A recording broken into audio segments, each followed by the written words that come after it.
Hello guys. Ngayon naman ay magluluto tayo yun ng talong, pero hindi ito tortang talong. Ayan, dalawang ingredients, dried shrimp at saka talong na nilaga. Ayan na guys, ang ating dried shrimp ay malambot na. So, atin na yan na imi-mince. Ayan, i-mince lang natin yan mga lalabs para ay fry natin yan mamaya na magiging crunchy. Ayan, natapos na ang pag-mince. Nagpainit na ng maliit na kaldero bowl.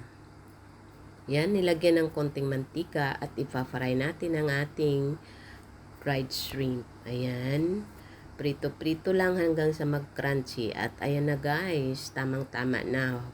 Crunchy na yan. So, hanguin na natin sa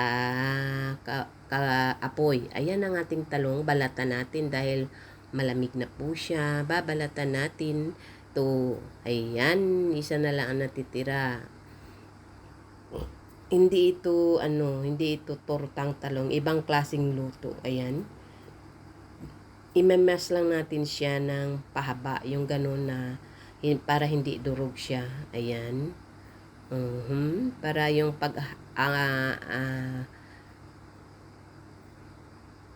paghimay natin ay pahaba siya.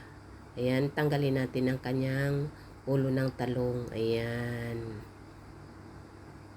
At saka, ayun, isi-swirl natin. Ganyan lang siya guys. Isi-swirl natin yan. Ayun, isi-swirl natin lahat yan hanggang sa maubos ang talong. At ayan na guys, madali lang yan matapos. Yun. Ibang klase naman na luto ng talong yan. Ayan siya. Ayan, tapos na po ang ating talong. Ayan na. At lalagyan natin ng topping yung na-fried natin kanina na dried shrimp. Ayan, nilalagay natin as a topping. Hanggang sa maubos. At saka lagyan natin ng fried shallots. Ayan. I-topping din natin yan at saka lagyan ng soya sauce. Ayan mga lalabs, masarap yan.